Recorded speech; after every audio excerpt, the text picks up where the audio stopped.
Muy bien, hermanos, bienvenidos todos. Estamos una vez más juntos para estudiar la palabra del Señor. Estamos en el libro de Apocalipsis, capítulo 2.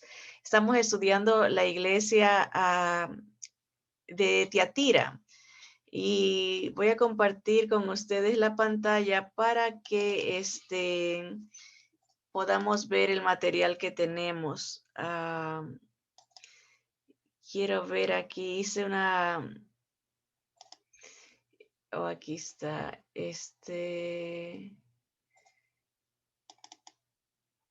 Para que no se vean tantas. Déjenme ver si este es el correcto.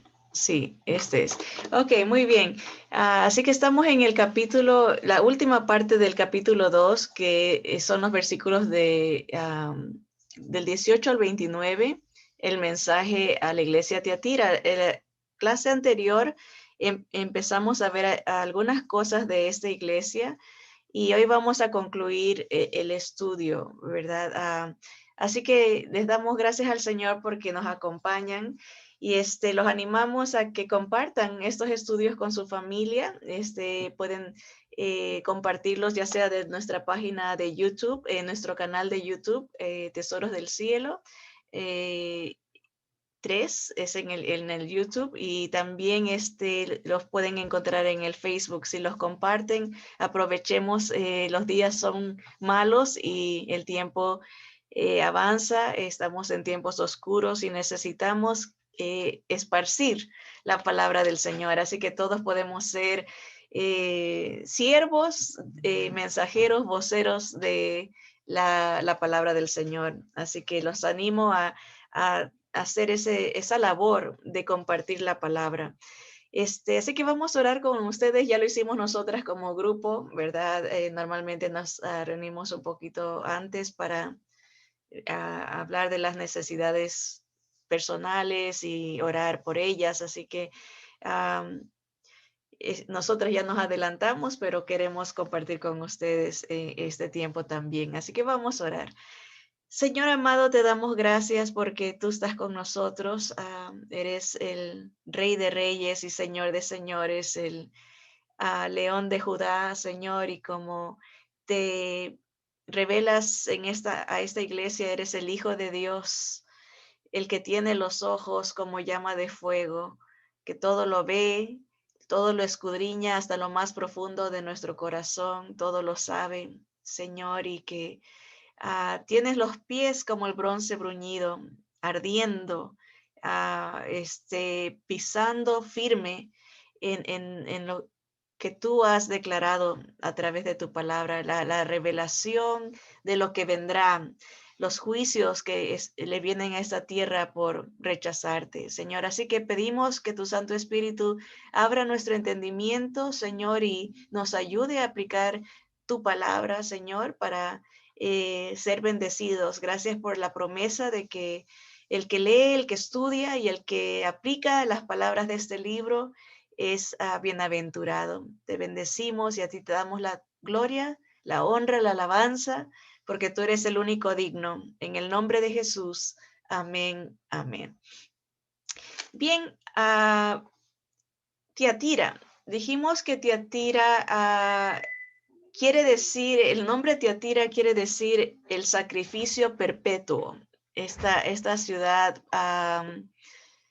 que ahorita está en Turquía, toda esta área que vemos aquí, todas las iglesias de el Apocalipsis, nombradas en el Apocalipsis, están en lo que para nuestra era es Turquía. Y estamos en la cuarta iglesia que comprende en la interpretación histórica los años desde Constantino, que el emperador Constantino, que empieza en el año 538, hasta aproximadamente los años 1500, que es donde se despiertan sacerdotes y líderes que entienden la palabra del Señor en su contexto correcto, ¿verdad? Y empiezan a proclamar la verdad de salvación en Cristo solamente, solo las escrituras, solo Jesús, y tenían sus lemas, ¿verdad? Así que como en los conocidos como Martín Lutero y Wycliffe, que traduce la Biblia, las ponen en imprenta, Lutero en alemán, Wycliffe en inglés, y así van llegando las versiones a nosotros también. Pero eso va para la iglesia de Sardis, así que no me quiero adelantar. Tiatira es la cuarta iglesia a la que se dirige el Señor. Como hemos visto en las cartas anteriores, siempre hay una descripción especial y diferente de nuestro Señor Jesús. Y a esta iglesia Él se revela como el Hijo de Dios. El Señor se identifica como el Hijo de Dios. Es importante este título, ¿verdad? En las otras cartas, a cada carta le dice algo específico de su persona, ¿no? Se revela de esa manera. Y aquí no se identifica como el hijo de María o el hijo de José. Es importante notar esta referencia porque el Señor todo lo sabe y había visto cómo había entrado la adoración pagana de la madre y el hijo a la que hicimos referencia en las clases anteriores. No por nada, él enfatiza su posición única y exclusiva como el único ser nacido de Dios, sin pecado y con todos los atributos divinos. El Hijo de Dios dice esto, le dice a la iglesia. También se revela como el que tiene ojos como llama de fuego y pies semejante al bronce bruñido, dice esto. La referencia a los ojos como llama de fuego y sus pies semejantes al bronce bruñido dan una clara indicación de la intensidad del juicio con que vendrá a tratar a esta iglesia contaminada, a Tiatira. O sea, arde que su santidad ha sido vejada, ha sido pisoteada, la sangre de Cristo ha sido blasfemada, su Espíritu Santo. Entonces el Señor viene a establecer el juicio sobre esta iglesia que había sido contaminada y sigue contaminada hasta el día de hoy. Aquí vimos algunos de los restos que quedan de la ciudad de Tiatira. Era una ciudad muy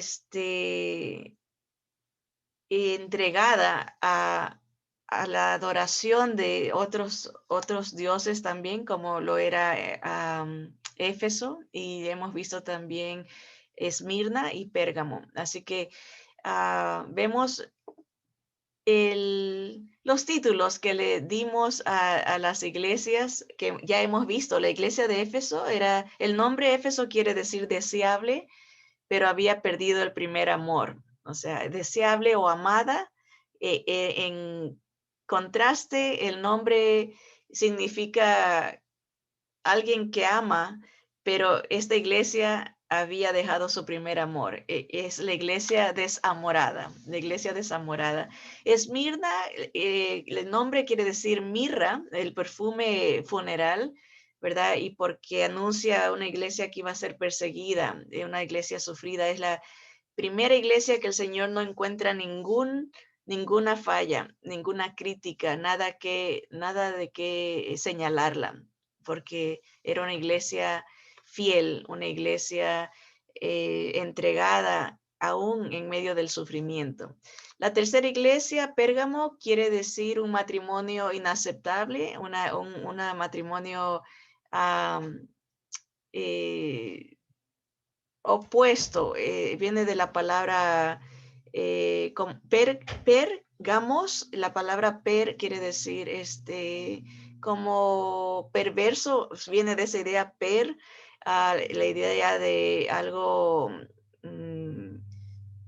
percudido, sucio, ¿no? Entonces es la unión de dos palabras, matrimonio perverso, y esa es la unión que vino con la iglesia y el Estado, con el emperador Constantino, que paró la persecución física de la iglesia, pero comienza una persecución espiritual, doctrinal, y empieza una persecución de contaminación, que es mucho más peligrosa que la física, porque es disimulada, es una persecución, la contaminación a la que sufre la iglesia es una contaminación paulatina, no fue abrupto, fue poco a poco entrando falsas doctrinas y contaminando la iglesia, y llegamos a Tiatira, que ya es una iglesia contaminada. Han pasado como 200 años después, desde Constantino,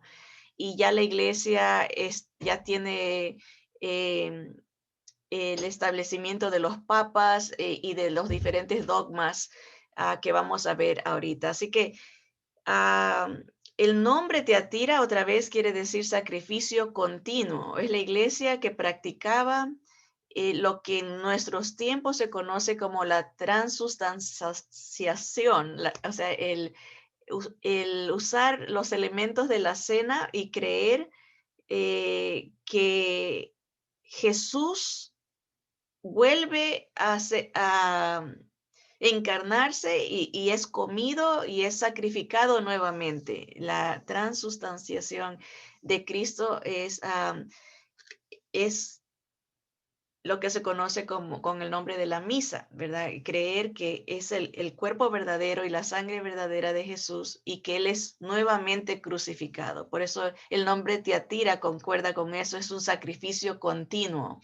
Y es la iglesia que la historia la conoce como la iglesia del oscurantismo, un tiempo de profundas tinieblas e ignorancia espiritual.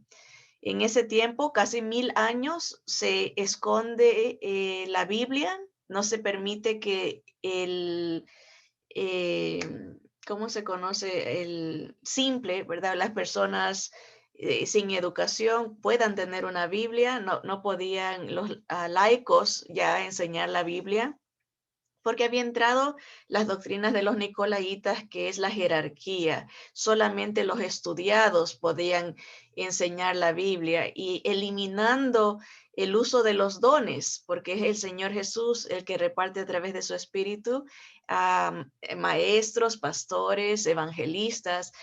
No es la posición que el hombre da, los títulos, sino es el llamado que Dios hace. Así que se había eliminado ya eso, se encadena la Biblia a los púlpitos en un idioma que nadie podía entender más que los preparados, ¿verdad? Entonces entra la iglesia en un tiempo de profunda ignorancia espiritual. Y el Señor les dice como reconocimiento que íbamos avanzando, porque al principio, la semana pasada, la clase anterior, vimos el Señor un poquito del trasfondo de Tiatira, pero ahora ya vamos entrando a lo que le dice Jesús a la iglesia de Tiatira. Versículo 20. Dice, yo conozco tus obras y amor y fe y servicio y tu paciencia, y que tus obras postreras son más que las primeras.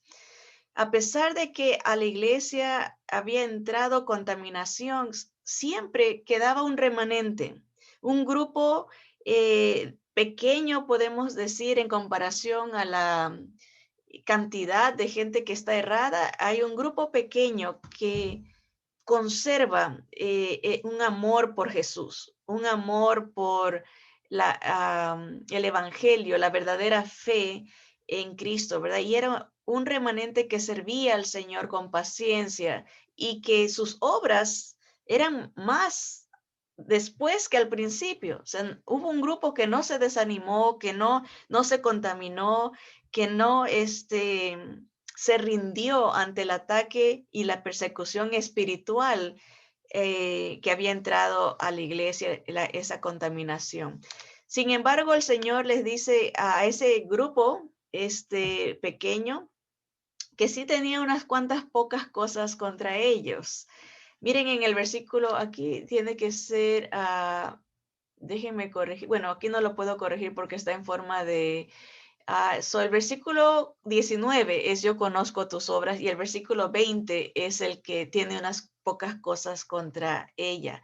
Entonces vamos al versículo, esto lo voy a corregir antes de ponérselo en el Facebook o de mandárselos. El primero era el versículo 19, el reconocimiento. Y ahora vamos a la exhortación, versículo 20.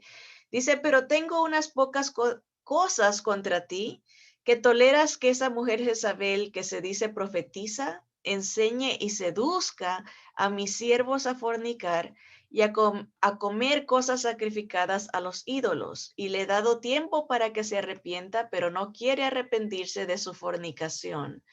He aquí yo la arrojo en cama y en gran tribulación. Pueden subrayar esa énfasis a gran tribulación, y a los que con ella adulteran, si no se arrepienten de las obras de ella. Y a sus hijos heriré de muerte, y todas las iglesias sabrán que yo soy el que escudriña la mente y el corazón, y os daré a cada uno según vuestras obras. Tanto desde la iglesia de Tiatira en adelante, las próximas iglesias que veamos, hay una referencia a tiempo de castigo, a tiempo de, como en este caso se dice, de gran tribulación. Es ese periodo de tiempo donde el juicio de Dios vendrá sobre la tierra y sobre todos aquellos que hayan rechazado el mensaje de salvación en Cristo solamente. Importante hacer el énfasis solamente salvación en Cristo, porque casi todas las iglesias o religiones pueden decir creer en Cristo, pero no como el único Salvador. Precisamente un par de días atrás oía este comediante famoso, Steve Harley, ha sido musulmán, se convirtió al Islam. Y él habla, le preguntan, o sea, que usted cree que hay muchas maneras de ir al cielo. Y él dice, claro, claro que sí. Dice, yo no creo que solamente es a través de un solo Salvador. Todo mundo puede entrar, crea lo que crea. Y es la misma contaminación que entró a Tiatira, ¿verdad? De creer que sí, Jesús es Salvador, pero también pueden haber otros medios, ¿verdad? Y el Señor dice, el que mantenga esta fornicación, este adulterio, lo pone como una relación, como en el caso de Pérgamo, ¿no? No aceptable, pecaminosa, ¿verdad?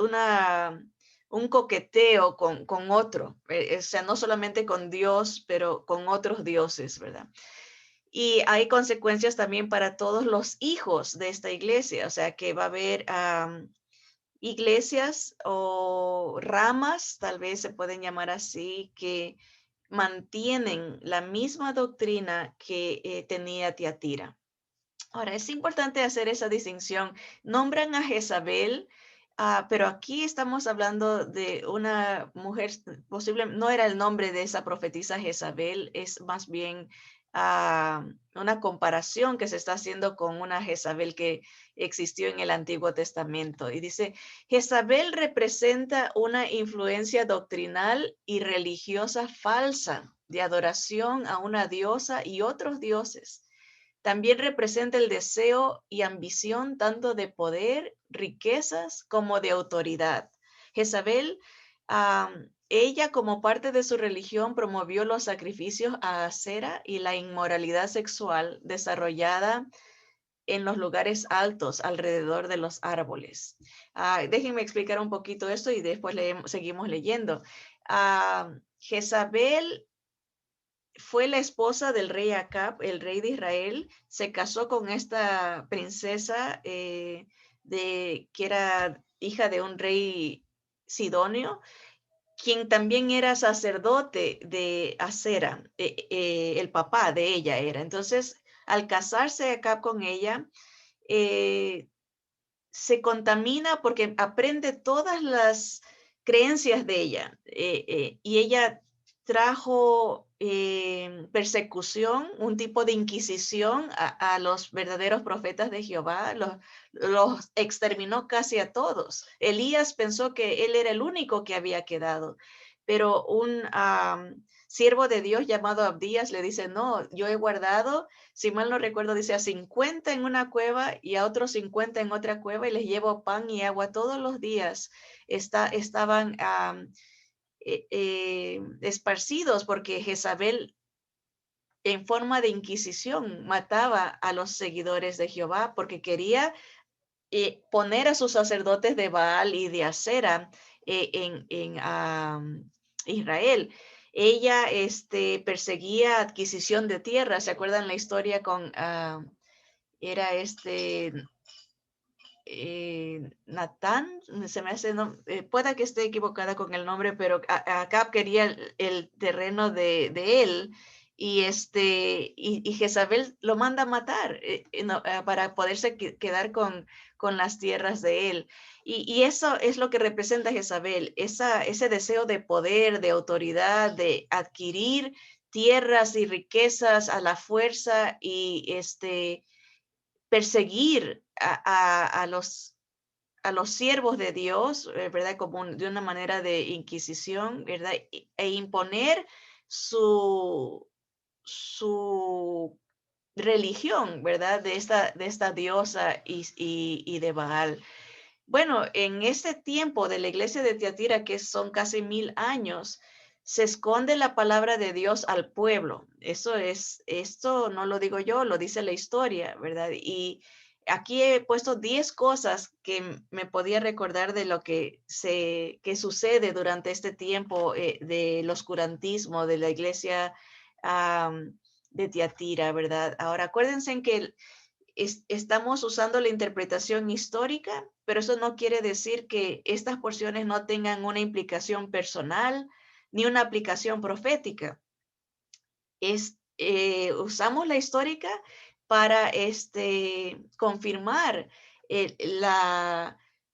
la severidad o más bien la seguridad, esa es la palabra que quería decir, del cumplimiento de la palabra, ¿verdad? Y todo encaja en el pasado a través de la historia, en nuestro presente, lo que estemos viviendo. Si esto se aplica a nosotros, debemos de escuchar al Espíritu del Señor y dice, seguir la recomendación del Señor que dice, arrepiéntete, porque si no, vas a pasar por la gran tribulación, vas a pasar por esos 7 años de castigo. No te dejes contaminar por Jezabel. Y esto es lo que hizo el nuevo matrimonio, la iglesia contaminada con el Estado. Se esconde la palabra de Dios al pueblo. Solo los sacerdotes podían leerla. La Biblia se encadena al púlpito. El Papa es instituido con el nombre Pontífice Máximo, tomado de la religión babilónica. El Papa declara tener las llaves de la interpretación y la absolución de pecados que tienen su origen en la religión babilónica. Ellos creían eso, que había el máximo, el pontífice máximo, tenía la autoridad de perdonar pecados y él era el único que podía interpretar las escrituras. Es declarado cabeza de la iglesia y mismo Dios, entre comillas, sobre la tierra. Tiene infalibilidad al dar dogmas ex cátedra, o sea, hasta el día de hoy, si el Papa dice declarar algo a nombre de Dios, se lo acepta como que si fuera directamente Dios mismo hablando. Y entra en este periodo de la iglesia lo que hemos mencionado, que es la transubstanciación, que es el continuo sacrificio de Cristo, que esto contrasta con lo que el Señor gritó en la cruz: consumado es, hecho está. La paga está hecha completa. En inglés se ha traducido it is finished, se acabó, ya no hay nada más que hacer. La salvación fue alcanzada por Cristo Jesús. También entra la doctrina del purgatorio, la compra de velas para ser usadas en el rezo de los muertos. Nada de esto está en las escrituras, pero poco a poco se fueron injertando, ¿verdad? Paulatinamente, ¿verdad? La venta de indulgencias, que esa palabra eran como permisos, la gente pagaba por un permiso para pecar y ya tener el perdón de ese pecado. O sea, planeaban con tiempo, decían, o si me quiero emborrachar, voy y le pago al sacerdote por una indulgencia y cualquier cosa presento que ya tengo el perdón dado. Así que había mucha, eh, des- desastre moral, ¿verdad? Había una contaminación, una perversión en la gente porque no tenían la palabra, porque se les enseñaba de una manera contraria a la palabra y no sabían, seguían lo que les decían.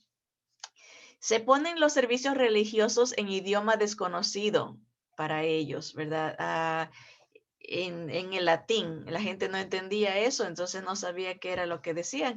John Wycliffe es el hermano que hace la imprenta, la Biblia, ¿verdad? Sufre martirio por esa causa, ¿verdad? Y después viene John Huss también a enseñar la palabra, pero esto ya estamos hablando como los 1500, 1600. Se hacen tesoros incontables, catedrales, tierras, etcétera, y hay ídolos físicos, ¿verdad? Estructurales, ¿verdad? Y hay también ídolos de sistema, ¿verdad? Se empieza a adorar al hombre, ¿no? A seguir las imágenes, todo esto que no existía en los tiempos del Señor Jesús. Durante este periodo largo de casi 1000 años, la asamblea de creyentes a la que el Señor Jesús llamó iglesia tomó una forma completamente diferente a lo que originalmente había sido en los tiempos de los apóstoles. Poco a poco fue implementando dogmas y procesos ceremoniosos, pero para hacer esto hizo uso de concilios llamados ecuménicos porque incluía a todas las iglesias del occidente. El emperador Constantino fue el que introdujo estas reuniones que datan desde el año 381 a después de Cristo. Se introdujeron paulatinamente a la iglesia prácticas y enseñanzas contrarias a las enseñanzas del Señor Jesús y a sus apóstoles. El Señor hace un reproche a la iglesia de Tiatira que toleras que esa mujer Jezabel, que se dice profetiza, enseñe y seduzca a mis siervos a fornicar y a comer cosas sacrificadas a los ídolos. Hice una recopilación, hermanos, de algunos dogmas, básicamente cuándo se introdujeron y quién los introdujo, ¿verdad? Y aquí, por ejemplo, vemos el dogma sobre la Santísima Virgen, la Inmaculada Concepción. El Papa Pío IX en la bula Ineffabilis Deus del 8 de diciembre, miren la fecha aquí de 1854, definió solemnemente el dogma de la Inmaculada Concepción de María.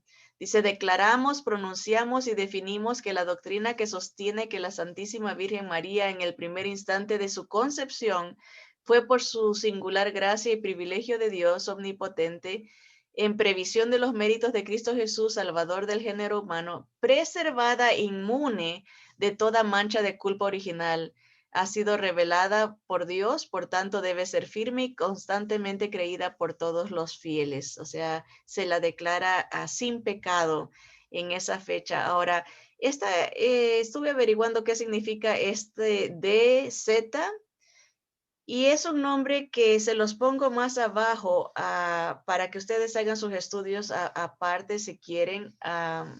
Déjenme ver aquí. Es un señor llamado Dessinger. Aquí este nombre, el apellido Denzinger, él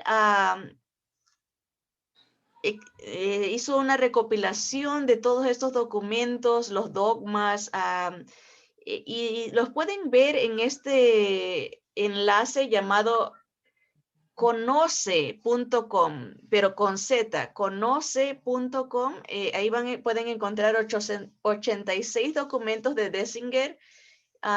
Miren, de todos los concilios ecuménicos, empezando, yo les subrayé estos en amarillo, porque de estos saqué unas copias de lo que decían en esos concilios, ¿verdad? Y vamos a ver, yo sé que el tiempo avanza, pero ustedes pueden leerlo con calma en ese enlace. Obviamente es un enlace católico, pero uno puede sacar lo histórico, ¿verdad? Ellos mismos lo promueven como documentos históricos. Ahora, estos dogmas han sido recopilados, como digo, por Denzinger, y por eso le ponen aquí al final de lo que yo les estoy leyendo. ¿Dónde nos quedamos? Aquí el dogma de la Santísima Virgen. Por eso dice aquí en paréntesis DZ 1641. Denzinger 1641, en este caso es el artículo que él, donde él lo documenta, ¿verdad? No, no son fechas, sino es el recopilador de estos datos históricos. Es muy renombrado él en esa rama. Otro dato histórico de dogma es María, Madre de Dios. El concilio de Éfeso. Miren, noten en el año 431, siendo Papa San Clementino I, en los años 422 al 432, definió solemnemente que si alguno no confesare que el Emmanuel Cristo es verdaderamente Dios y que por lo tanto la Santísima Virgen es Madre de Dios, porque parió según la carne al Verbo de Dios hecho carne, sea anatema. Y ahí está Denzinger, artículo 113.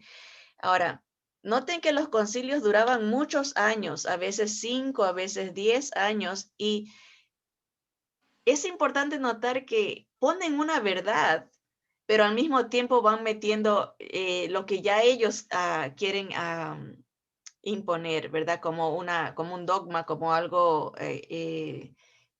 divino, ¿verdad? O sea, es verdad que el Señor es el Dios encarnado, es verdad que nació de una virgen, eso es verdad, respaldado por la palabra, pero empieza a haber esa seducción muy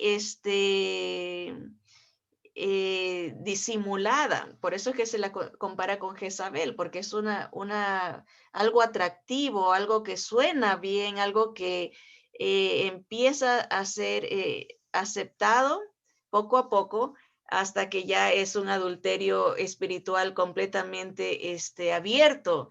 Y empieza a haber persecución también, porque dice, el que no cree así, sea maldito, sea anatema. Por ejemplo, esto de la Asunción de María. Esto, el Papa Pío XII en la bula Magnificentissimus Deus del 1 de noviembre de 1950, noten la fecha, ¿no? Proclamó solemnemente el dogma de la Asunción de María al cielo. Esto ya está ya de nuestra era, pero dice que él se basó eso para proclamar eso en concilios anteriores más antiguos, o sea que ya lo habían metido, pero oficialmente se hace como dogma en 1950, eso de que María se fue al cielo, como Jesús así ascendió al cielo también. Vamos a ver unos cuantos dogmas, uno de Cristo. Esto sucedió en el concilio de Trento en 1545 a 1563, varios años de este concilio. Dice, Cristo está presente en el sacramento del altar por transustanciarse toda la sustancia de pan en su cuerpo y toda la sustancia de vino en su sangre. En 1545, la iglesia ya católica, porque era universal en el Imperio Romano, ¿verdad? Católica romana, acepta que el elemento es verdaderamente Cristo volviéndose a encarnar y volviendo a morir por nuestros pecados, tal como el nombre Teatira lo indica, el continuo sacrificio.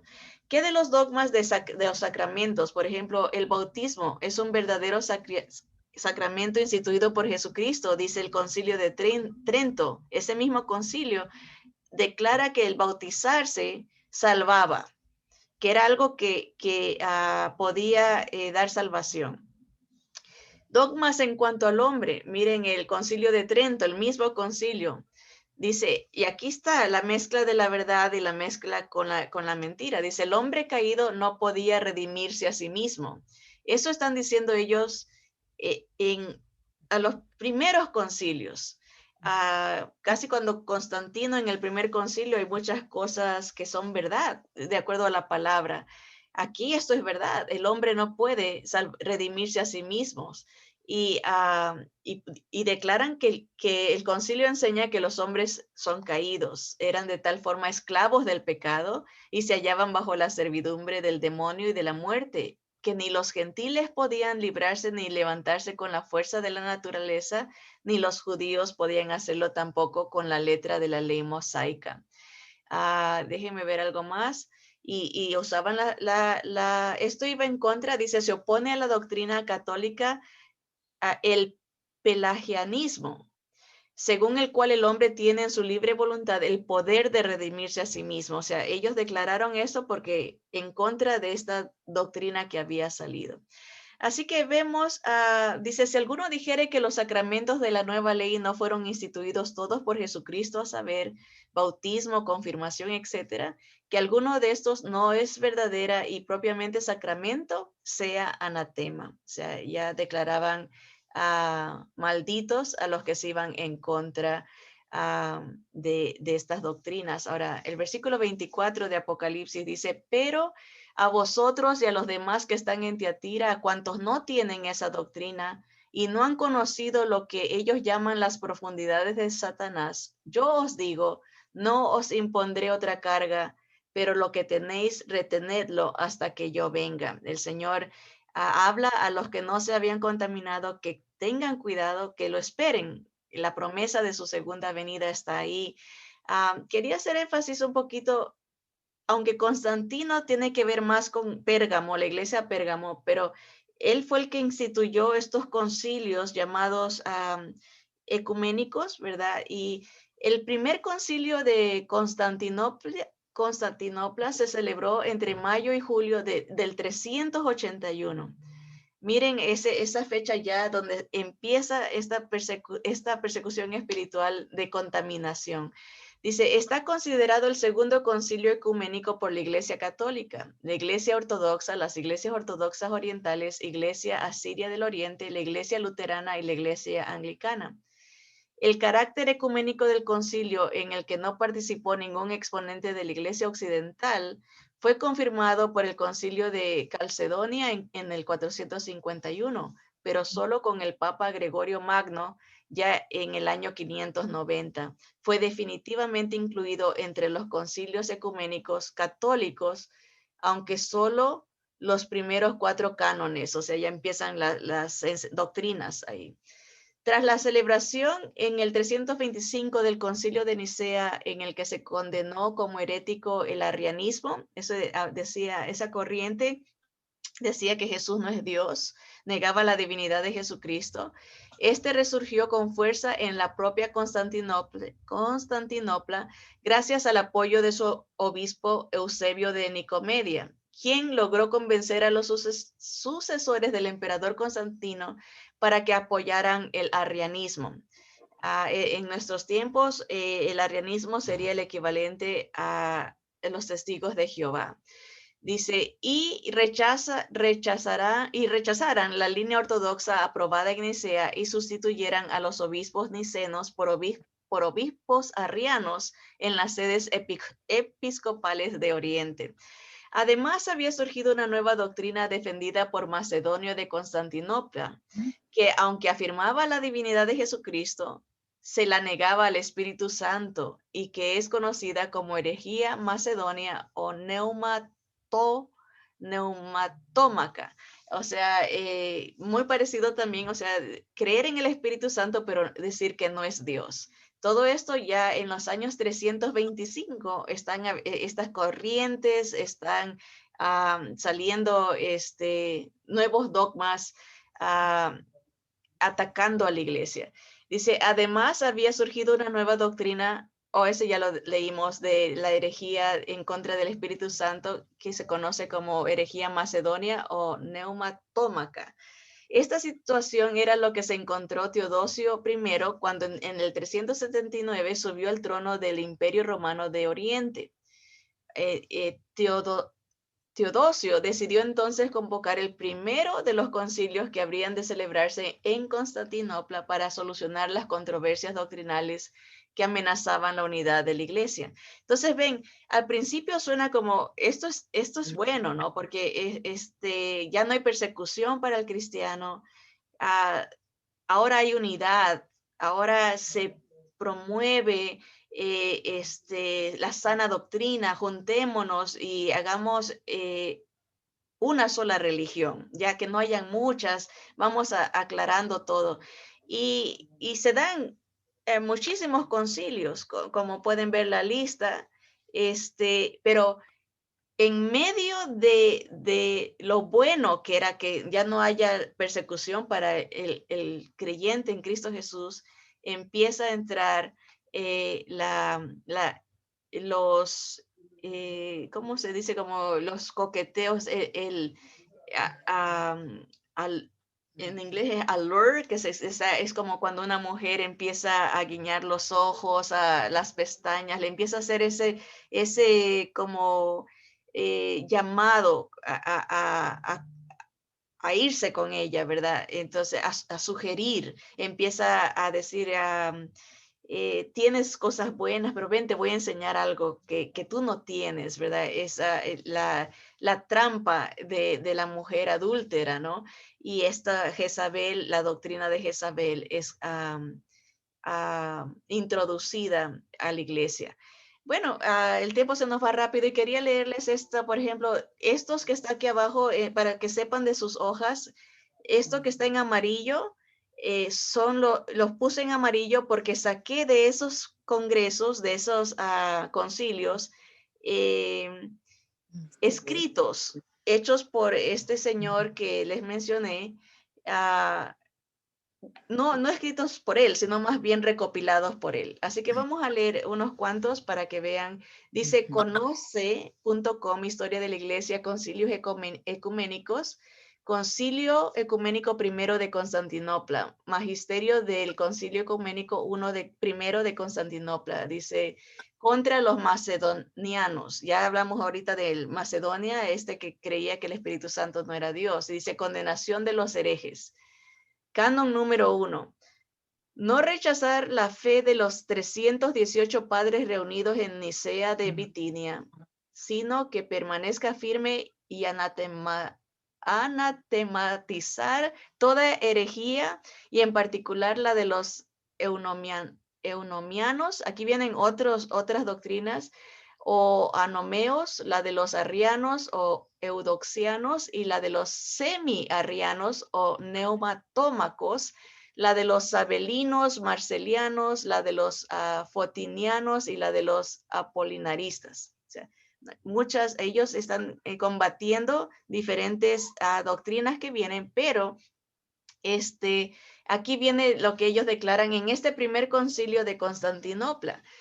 Creemos en un solo Dios, Padre omnipotente, creador del cielo y de la tierra, de todas las cosas visibles o invisibles, y en un solo Señor Jesucristo, el Hijo unigénito de Dios, nacido del Padre antes de todos los siglos, luz de luz, Dios verdadero, de Dios verdadero, nacido, no hecho consustancial con el Padre, por quien fueron hechas todas las cosas, que por nosotros los hombres y por nuestra salvación descendió de los cielos y se encarnó por obra del Espíritu Santo y de María Virgen y se hizo hombre y fue crucificado por nosotros bajo Poncio Pilatos y padeció y fue sepultado y resucitó al tercer día según las Escrituras y subió a los cielos y está sentado a la diestra del Padre y otra vez ha de venir con gloria a juzgar a los vivos y a los muertos y su reino no tendrá fin.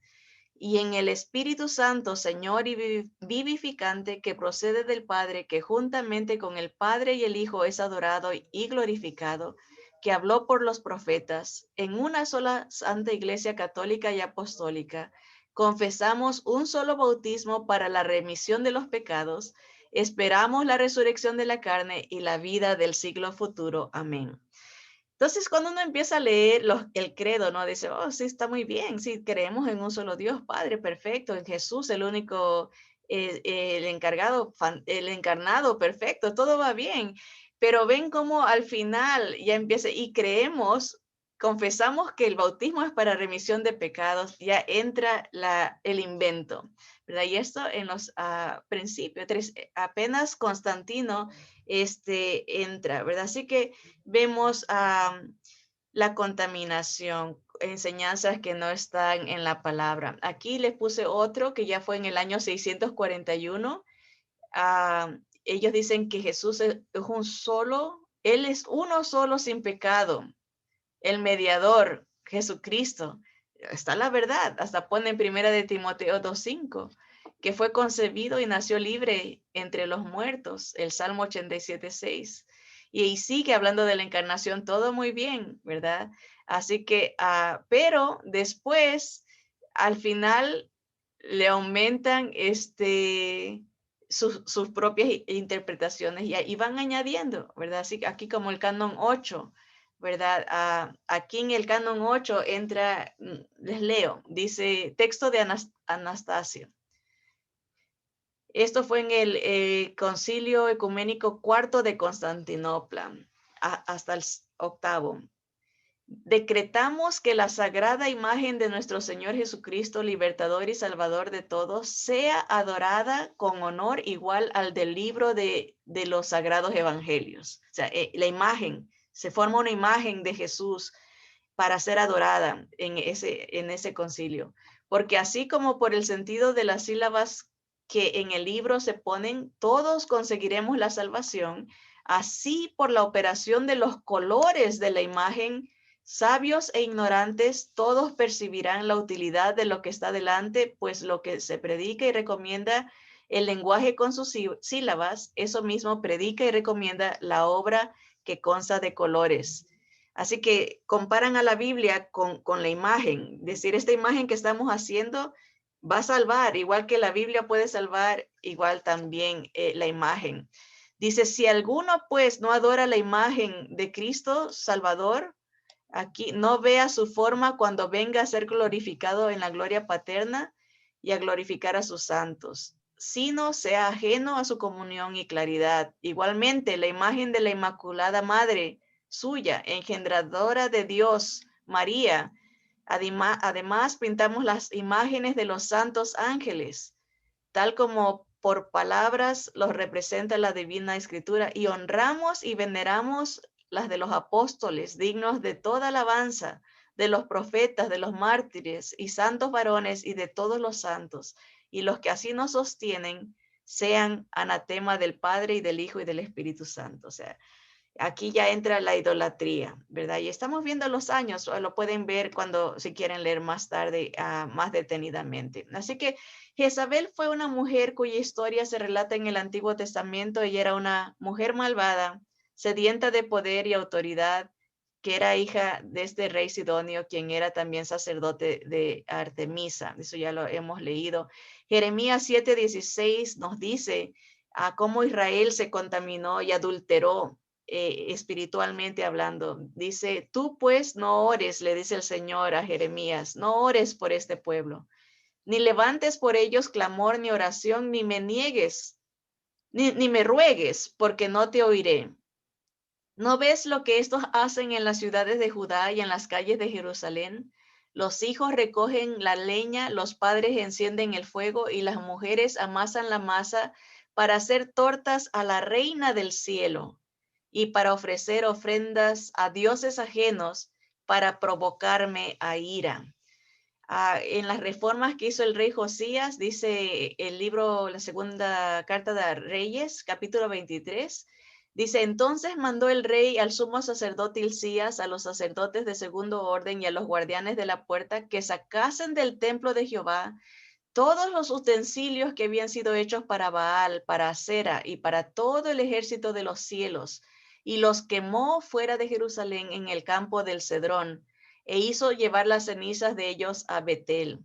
Y quitó a los sacerdotes idólatras que habían puesto los reyes de Judá para que quemasen incienso en los lugares altos en la ciudad de Judá y en los alrededores de Jerusalén, y asimismo a los que quemaban incienso a Baal, al sol y a la luna y a los signos del zodiaco y a todo el ejército de los cielos. Hizo también sacar la imagen de Acera fuera de la casa de Jehová, fuera de Jerusalén, al valle del Cedrón, y la quemó en el valle del Cedrón y la convirtió en polvo y echó el polvo sobre los sepulcros de los hijos del pueblo. Además, derribó los lugares de prostitución idolátrica que estaban en la casa de Jehová, en los cuales tejían las mujeres tiendas para Acera. E hizo venir todos los sacerdotes de las ciudades de Judá y profanó los lugares altos donde los sacerdotes quemaban incienso, desde Geba hasta Berseba, y derribó los altares de las puertas que estaban a la entrada de la puerta de Josué, gobernador de la ciudad, que estaban a mano izquierda a la puerta de la ciudad. Versículo 9 dice, pero los sacerdotes de los lugares altos no subían al altar de Jehová en Jerusalén, sino que comían panes sin levaduras entre sus hermanos. Quitó también los caballos que los reyes de Judá habían dedicado al sol a la entrada del templo de Jehová, junto a la cámara de Natán, Melec, eunuco. Natán era el nombre del que le quitó la tierra. Bien, también versículo 12 dice, derribó además el rey los altares que estaban sobre la azotea de la sala de Acaz. Acaz, otro rey, que los reyes de Judá habían hecho, etcétera. Dice el versículo 13, asimismo profanó el rey los lugares altos que estaban delante de Jerusalén, la mano derecha del monte de la destrucción, de los cuales Salomón, rey de Israel, había edificado Astoret, ídolo abominable de los sidonios. Ahí está. Astoret es otro nombre para Semiramis, la misma diosa, la reina del cielo. Era la diosa abominable de los sidonios. A Quemos, ídolo abominable de Moab, y a Milcom, ídolo abominable de los hijos de Amón. Y quebró las estatuas y derribó las imágenes de Acera, otro nombre, de Semiramis, y llenó el lugar de ellos de huesos de hombres. Así que la contaminación para el pueblo de Israel entró igual a la iglesia del Señor. Pero el Señor termina esta carta a la iglesia de Tiatira y dice, la interpretación histórica asignada a esta iglesia le pone un fin a su periodo aproximadamente en los años 1517, durante el comienzo de una nueva iglesia que surge durante los tiempos de la Reforma, que es fomentada por personajes como Martín Lutero, John Huss o John Wycliffe y otros. El Señor les dice al remanente que no se contaminó en el versículo 25 al 29, pero lo que tenéis, retenedlo hasta que yo venga. Al que venciere y guardare mis obras hasta el fin, yo le daré autoridad sobre las naciones, y las regirá con vara de hierro, y serán quebradas como vaso de alfarero, como yo también la he recibido de mi Padre. Y le daré la estrella de la mañana. El que tiene oído, oiga lo que el Espíritu dice a las iglesias. Lo que el Señor les está diciendo, mira, esta iglesia busca autoridad y control sobre las naciones y se ha esparcido, haciéndose rica, dando doctrinas que el Señor no dio. Pero si tú perseveras, si no te contaminas, al fin, si guardas y vences, si guardas la verdad, yo soy el que te voy a dar la autoridad sobre las naciones. Verdaderamente vas a regirlas como líder, como rey, ¿verdad? Juntamente con Cristo. El Señor nos comparte su triunfo, su gloria a la iglesia que perseveren. A la otra la va a juzgar. A la otra vamos a ver en capítulos finales de Apocalipsis cómo derrumba a la iglesia madre de las rameras, Babilonia, y a todas las ramificaciones que salieron de esa iglesia contaminada, de esa iglesia que se apartó o dejó entrar el paganismo en sus creencias, ¿verdad? Y pues el Señor nos dice a todos, el que tiene oído, oiga lo que el Espíritu dice a las iglesias, a todos nosotros, porque la iglesia de Tiatira, la iglesia de Sardis, la iglesia de Filadelfia y la Odisea son iglesias que siguen vigentes de alguna manera u otra, aún en nuestros tiempos. Lo bueno y lo malo, ¿verdad? Y el Señor dice, arrepiéntete, si estás haciendo estas prácticas que no son dadas por mí, apártate. Arrepentirse quiere decir voltearse, dejarlas atrás y agarrar otro camino. Cambiar de mente también quiere decir arrepentirse. He creído de una manera porque así me han enseñado, pero ahora entiendo que eso no fue el plan original del Señor. Y cambio de mente, regreso. El que tiene oído, oiga lo que el Espíritu está diciendo a las iglesias. Esto va para todos nosotros, porque en algún momento podemos contaminarnos, podemos aceptar enseñanzas, doctrinas, dogmas implementados por hombres. En cualquier iglesia hay doctrinas que los hombres las inventan, que no son de Dios, pero que son reglamentos, que son imposiciones humanas que alejan de Jesús y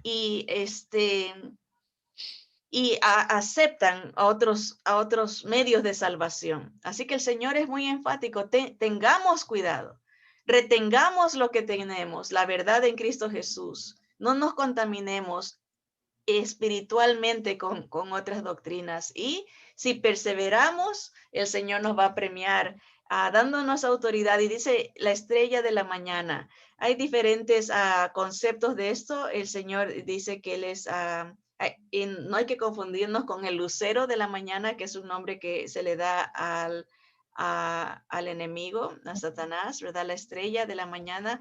Hay algunas interpretaciones, nos dicen que es Jesús mismo.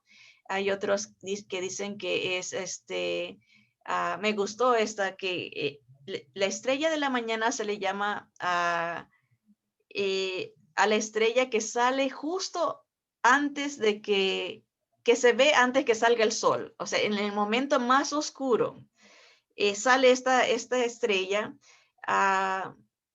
para como proclamar que ya va a salir la estrella más grande, que es el sol. Y algunos usan esa comparación para decir que van a venir tiempos de tanta oscuridad doctrinal, de apostasía, de frialdad, que el Señor va a dar la fe a los que perseveran para poder ver la estrella mayor, al Señor Jesús venir. O sea, en tiempos de persecución, en tiempos de falsedad, en tiempos de vacío espiritual, habrá un remanente que aunque se sienta flaquear, aunque sienta que ya no puede más, el Señor le va a dar la fuerza, la entereza, esa como esa luz para que pueda alcanzar hasta su segunda venida, para que pueda perseverar hasta el fin. Así que, hermanos, mucho material se los entrego prácticamente para que ustedes mismos hagan sus conclusiones y hagan sus estudios más profundos. Les doy el material para que el Señor nos siga hablando y nos siga corrigiendo y amoldando a su imagen de acuerdo a su bendita palabra. Vamos a orar. Señor amado, te damos a ti toda la gloria y bendecimos porque solamente tú puedes revelar el fin desde el principio. Así tú dijiste en tu palabra que solamente tú como Dios puedes hacer esto.